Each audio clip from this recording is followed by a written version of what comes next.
सुप्रभात। मैं सुनीता झा संस्कृत की इस कक्षा में आप सबका स्वागत करती हूँ।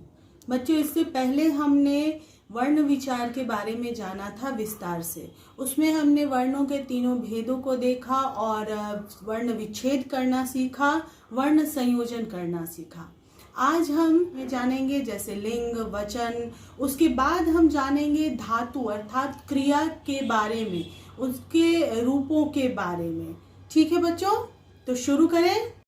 तो बच्चों, लिंग, हमने हिंदी में भी लिंग के बारे में जाना है और हम इंग्लिश में भी लिंग को पढ़ते आए हैं।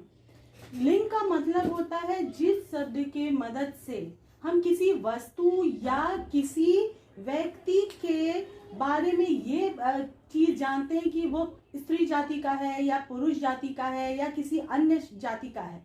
ठीक है, वो कहलाता है लिंग। यानी जिस शब्द से किसी वस्तु के स्त्री या पुरुष होने का या अन्य रूप का पता चले, वो क्या कहलाता है? लिंग।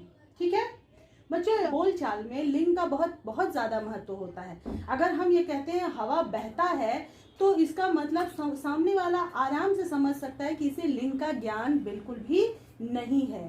ठीक है बच्चों, उसी प्रकार अगर हम ये कहते हैं कि बच्चा खेल रही है, तो आप खुद ही हंसेंगे कि ऐसे कैसे बोला जा सकता है। तो इसलिए इसकी जानकारी बहुत आवश्यक है। लिंग के 3 भेद हैं। बच्चों देखिए, यहाँ पे लिंग लिखा हुआ है इस तरह से, ये अंगा है। मैंने आपको बताया था इससे पहले वाले वीडियो में पंचमाक्षर के बारे में। पंचमाक्षर यानी जो भी अंगा जो भी है, उसका जब आधा होता है तो वो अनुस्वार के रूप में प्रयुक्त होता है। तो देखिए, एक तरह से लिंग ऐसे लिखा हुआ है, दूसरी तरह से ऐसे लिखा हुआ है, इसमें से ये गायब है। तो क्यों गायब है बच्चों? क्योंकि ये अनुस्वार के रूप में यहाँ पर चला आया है। ठीक है, तो पुल्लिंग जो शब्द पुरुष जाति के बारे में ज्ञान कराता है वो कहलाता है पुल्लिंग, जैसे हिरण, बालक आदि।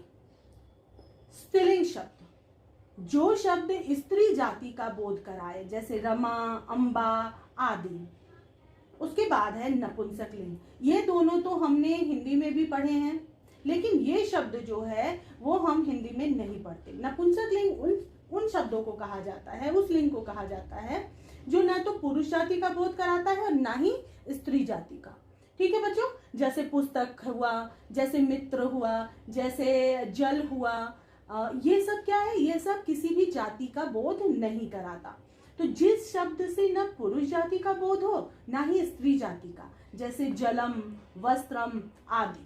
ठीक है बच्चों, अब हम जानते हैं वचन के बारे में। वचन हम लोग पढ़ चुके हैं हिंदी में, लेकिन हिंदी में सिर्फ 2 ही वचन होते हैं।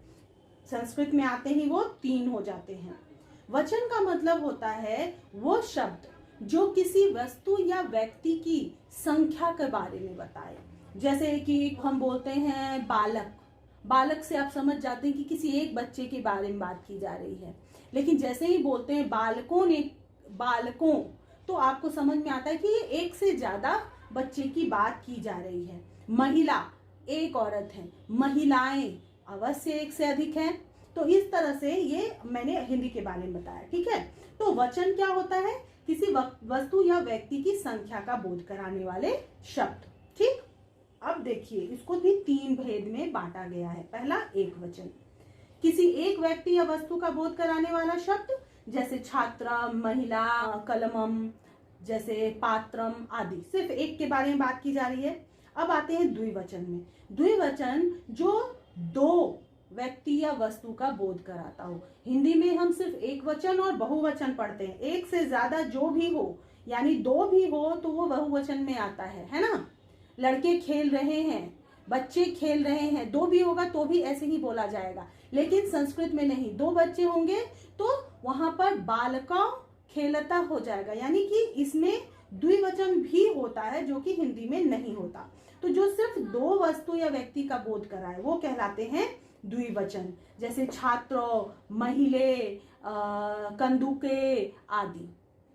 ठीक है, अब आता है बहुवचन। बहुवचन जो हम जानते हैं, लेकिन यहाँ पर 2 से अधिक वस्तुओं की बात की जा रही है। 2 से अधिक वस्तु या व्यक्ति का बोध जिससे कराया जाए वो कहलाते हैं बहुवचन, जैसे छात्रा, महिला, कंदुकानी, वस्त्राणी आदि। समझ गए बच्चों? बच्चों, अब लिंग और वचन के बाद बारी आती है पुरुष को जानने की। संस्कृत में धातु यानी क्रिया का जो रूप होता है वो पुरुष के अनुसार बदलता है, ना कि लिंग के अनुसार। जैसे हिंदी में होता है वह जाता है, वह जाती है, यहाँ पर लिंग के कारण क्रिया के रूप में बदलाव आता है। लेकिन संस्कृत में लिंग के कारण बदलाव नहीं आते। पुरुष, वचन और काल तीनों कारण से इसमें बदलाव आते हैं क्रिया में। तो वचन तो हमने पढ़ लिया, अगला है पुरुष। पुरुष यानी कि सर्वनाम हमने पढ़ा है हिंदी में। सर्वनाम का जो प्रथम पुरुषवाचक सर्वनाम होता है उसी के तीनों रूपों को पुरुषवाचक के रूप में यहाँ पे बताया गया है। संस्कृत के धातु रूप या क्रियापद पुरुषवाचक सर्वनाम के आधार पर चलते हैं। पुरुषवाचक सर्वनाम को 3 उपभेदों में बांटा गया। पहला क्या है? प्रथम पुरुष, जिसको इंग्लिश में हम बोलते हैं थर्ड पर्सन। ठीक है, थर्ड पर्सन यानी कि वह, वे लोग, वो, दे, ही, शी, वो सब जो है वो थर्ड पर्सन, यानी कि संस्कृत में वो बन जाता है प्रथम पुरुष, और इन्हें हिंदी में कहते हैं अन्य पुरुषवाचक सर्वनाम। ठीक है बच्चों? तो जिस सर्वनाम से किसी अन्य, किसी दूसरे, अर्थात जिसके बारे में बात की जा रही हो उसका बोध हो। जैसे अगर मैं और आप बात करेंगे किसी तीसरे के बारे में, तो वह खेल रहा है, या वे लोग दौड़ रहे हैं, या मोहन चला गया, तो ये सब क्या है? वो प्रथम पुरुष। वह, वे दोनों, मोहन, माँ, इस तरह से बोला गया जो भी है वो कहलाता है प्रथम पुरुष। जैसे यहाँ पे मैंने उदाहरण में लिखा है सह, सा, तत्, तो, वह, वे दोनों, हिंदी के, ये संस्कृत के हैं। मैं इसके बारे में आपको बाद में बताऊंगी क्या अर्थ है, कैसे वहां पे लिखा गया है। ठीक है, उसके बाद आता है उसके बाद है मध्यम पुरुष। मध्यम पुरुष को इंग्लिश में सेकंड पर्सन बोलते हैं, ये हिंदी में भी मध्यम पुरुष ही कहलाता है। तो मध्यम पुरुष वो है जिससे बात की जा रही है। जैसे मैं अभी बात कर रही हूं आप लोगों से, तो आप लोग क्या हुए? मध्यम पुरुष। यानी जब जो बोल रहा है, सामने वाला, जो सुनने वाला है, वो कहलाता है मध्यम पुरुष। ठीक है, जैसे त्वम, युवाम, तुम दोनों, हिंदी में, ये संस्कृत में। अब है तीसरा उत्तम पुरुष। उत्तम पुरुष को इंग्लिश में फर्स्ट पर्सन कहते हैं, और हिंदी में ये कहलाता है प्रथम पुरुषवाचक सर्वनाम। ठीक है, और उसको संस्कृत में क्या कहते हैं? उत्तम पुरुष। जो बात को कह रहा है, जैसे मैं अभी बोल रही हूं, मैं आपसे बात कर रही हूं, मैं बोलने वाली हूं, तो मैं हुई उत्तम पुरुष। यानी मैं, हम लोग, हम दोनों, हमारा, हम में, हमसे, ये सब क्या हो गया? उत्तम पुरुष का उदाहरण। ठीक है, जिसको संस्कृत में मैंने लिखा है उदाहरण में अहम, आवाम, और हिंदी में ये। ठीक है बच्चों, इन तीनों पुरुषों को मिलाकर मैंने समझने के लिए एक वाक्य बनाया है। उसको आप ध्यान से देखिए और समझिए। इस तरह के और वाक्य आप लोग 2 या 3 बना ही सकते हैं कम से कम। मैं बोर्ड में जो भी लिख रही हूँ वो आप लोग जरूर लिखेंगे, और जो भी मैं एक्सपेरिमेंटल बता रही हूँ उसको आप प्रैक्टिस करेंगे करने की बच्चों। ठीक है, उदाहरण, मैंने तुम्हें कहा था कि वह चला गया। यहां पर मैंने तुमसे बात की, तुम्हें कहा, और किसी और के बारे में, कोई और है जो वह है, तो उसके बारे में बात की गई। तो मैंने क्या हो गया? उत्तम पुरुषवाचक बोलने वाला। तुम्हें क्या हुआ? मध्यम पुरुषवाचक सुनने वाला। और वह क्या हुआ? प्रथम पुरुष, यानी कि जिसके बारे में बात की जा रही है।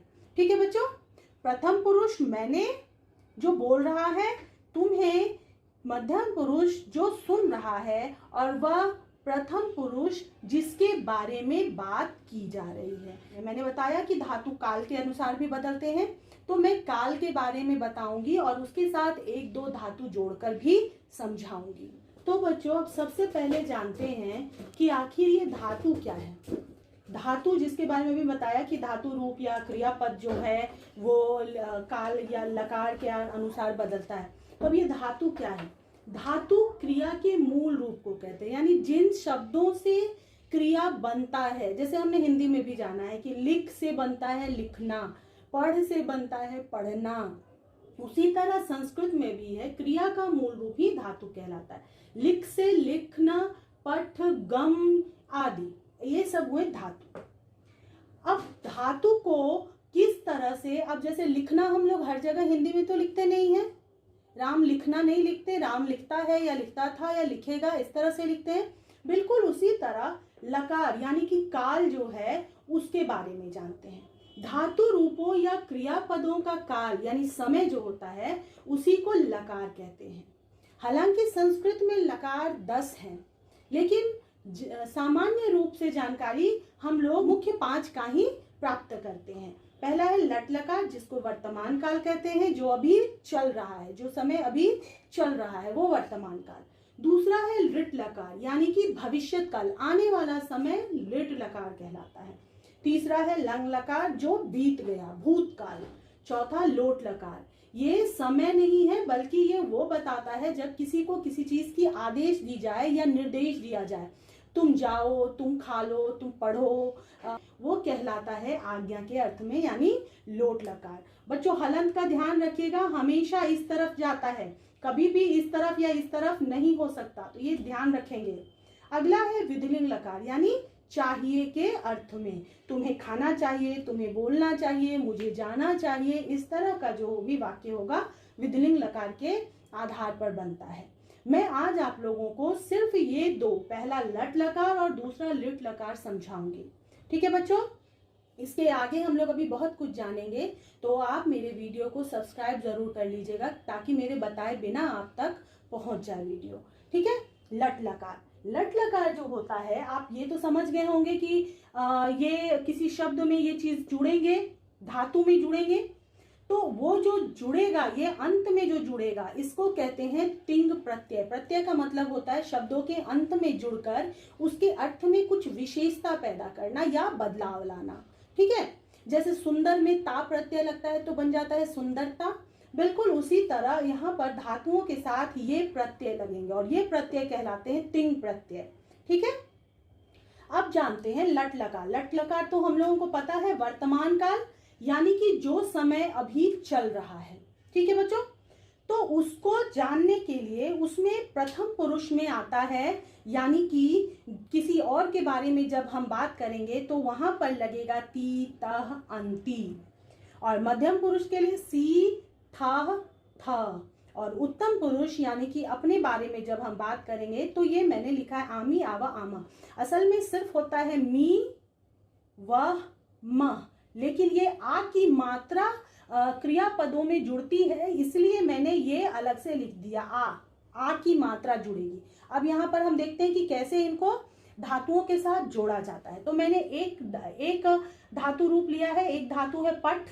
ठीक है, पठ का मतलब होता है पढ़ना, तो पढ़ना धातु को मैंने लट लकार के साथ यानी वर्तमान काल के साथ जोड़ा है। तो प्रथम पुरुष में जब पठ और ये ती है ना, यहाँ पे ती, ये पठ और ती जुड़ के बन गए पठती। दूसरा है पठ और तह जुड़ के क्या बना, पठतः।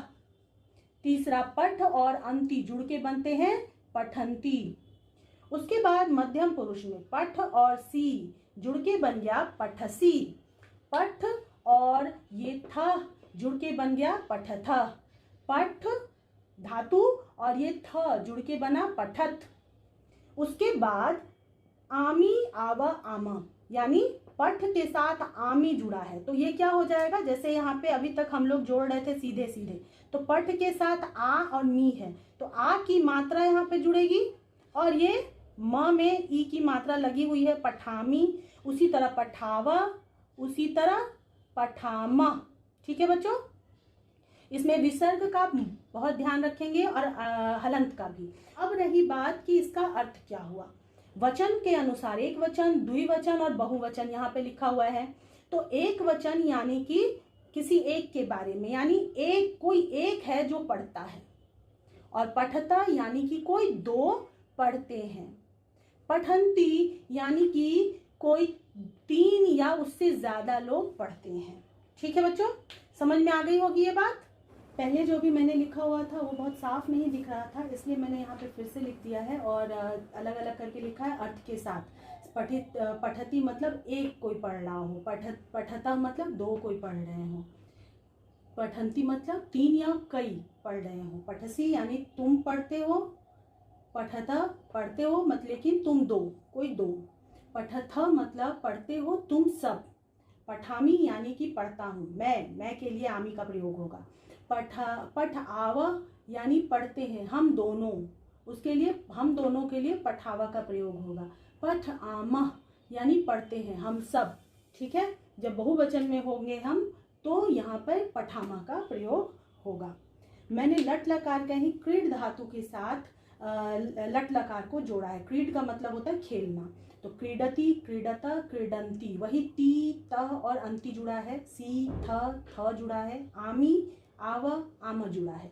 क्रीडति, क्रीडता, क्रीडंती, क्रीडसी, क्रीडथा, क्रीडत, क्रीडामी, क्रीडाव, क्रीडामा। बच्चों उच्चारण जरूर कीजिएगा, उससे आपकी उच्चारण शक्ति अच्छी होगी।